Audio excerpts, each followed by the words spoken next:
You don't think Bethesda has moral dilemmas that are fun to decide on? I mean, a lot of them are like they have the same problem like the Fable series has, right? It's like it's very clear cut, good, bad, evil, whatever. There's really no like, and it's hard to do, right? Like I gotta give them credit. It's hard to do like choices that one matter, and two choices that are like really interesting on the long-term story implications of a game. Like it's just reality. Like I'm trying, so like say Fallout 4 for instance, like you choose the Brotherhood of Steel, the Railroad, or the Institute for the End. And like, yeah, sure, that has like or the Minutemen. Were the Minutemen part of the? I don't think they were part of the end game. They weren't consequential, right? And like we all went through that age in gaming where like games would have different endings based on how you play them, you know, what factions you sided with and all that. Now we're kind of in this age where like we don't want just the ending to be altered. We want the actual game to be altered. We want things to change, like really change based on the decisions we make, not whether or not somebody's hair is pink or their hair is blue. You know, we don't really care about those choices. We care about the choices that have long-term effects on the game. I just talk shit about Fable, but Fable has the best example of this with that city at the very beginning of Fable 2, where you have the choice of doing good actions or bad actions. It turns into a crime-free area and everything looks amazing and beautiful.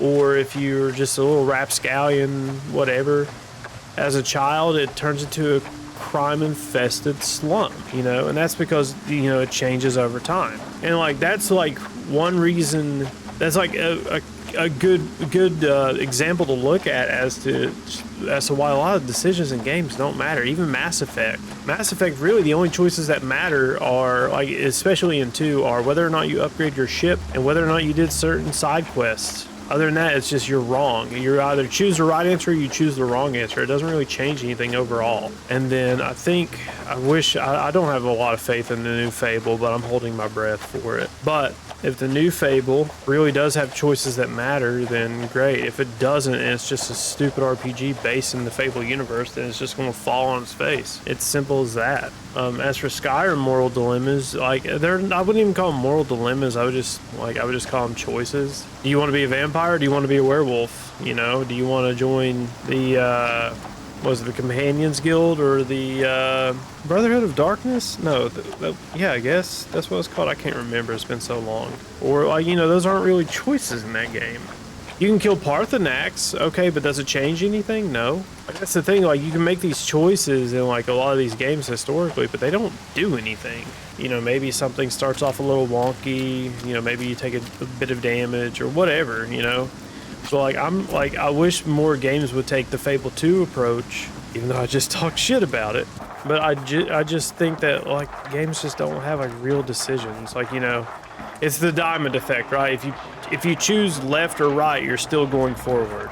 Like get horns or ring around your head for your playthrough choices. I mean, that's cool the first time around. Like I think, you know, I like that aspect of it.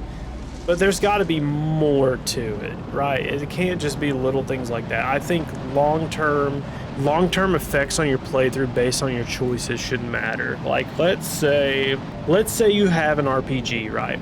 Let's say you have an RPG with humans, elves, dwarves, drow elves, orcs, and all these. Really, I turned ads off.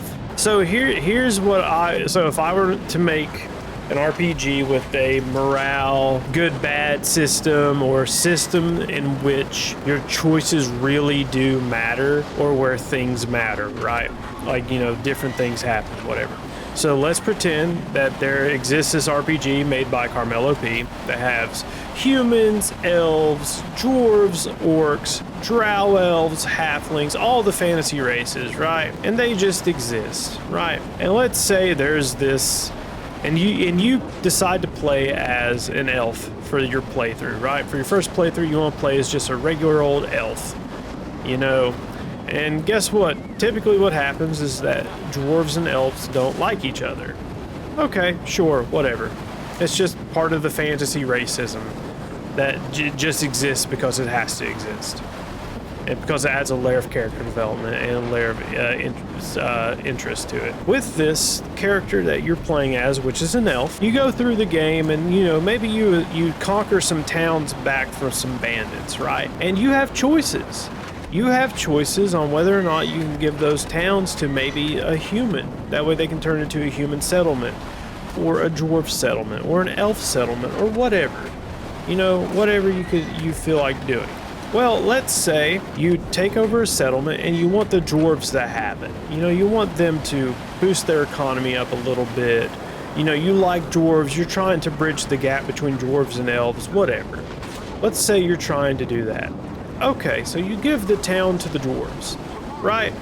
Well, just because they're little fucks and they don't like elves, whenever you go to barter with them, they raise their prices through the goddamn roof. That would be an example of choices that fucking matter in a game, right? But that would be an example of your choices directly mattering and affecting your game, simply because you decided to give a city to the dwarves. Now, let's compound that fact a little bit. Let's say you already know that that's what's going to happen when you give a city to a dwarf. Whenever you go to shop there, their prices are going to be fucking stupid. So what do? You stop giving cities to the dwarves. Now they hate you more. And so now, just because they hate you more, they just might attack elves on sight throughout your world.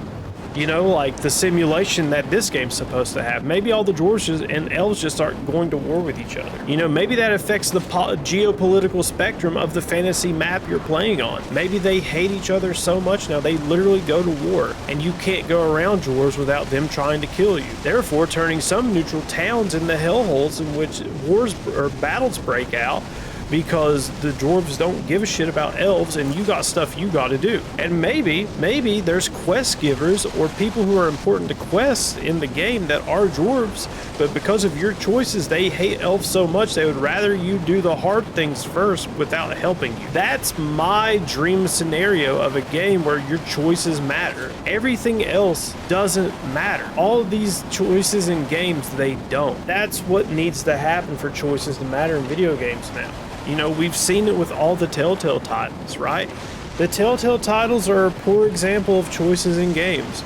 Yeah, you can make choices, but spoiler alert, if you haven't played those games, there's a character that dies in the second game in the Walking Dead Season 2 of that game. There's a character that dies, and I tried to save that character every opportunity I could, because I already knew what was going to happen. I saved that character 2 or 3 times, and the game killed that character anyway. It did not matter, the game wanted that character dead, so all those choices I made about saving her didn't matter. So that is the problem with choices in games. They don't matter unless they really affect the player in some way. Other than that, they're background dressing that doesn't change a goddamn thing. That's it. So yeah, in my perfect game, it would be complicated. You know, it'd be hard as fuck to program probably, but you know, that's a fun example of what could happen if you had games in which your decisions really matter.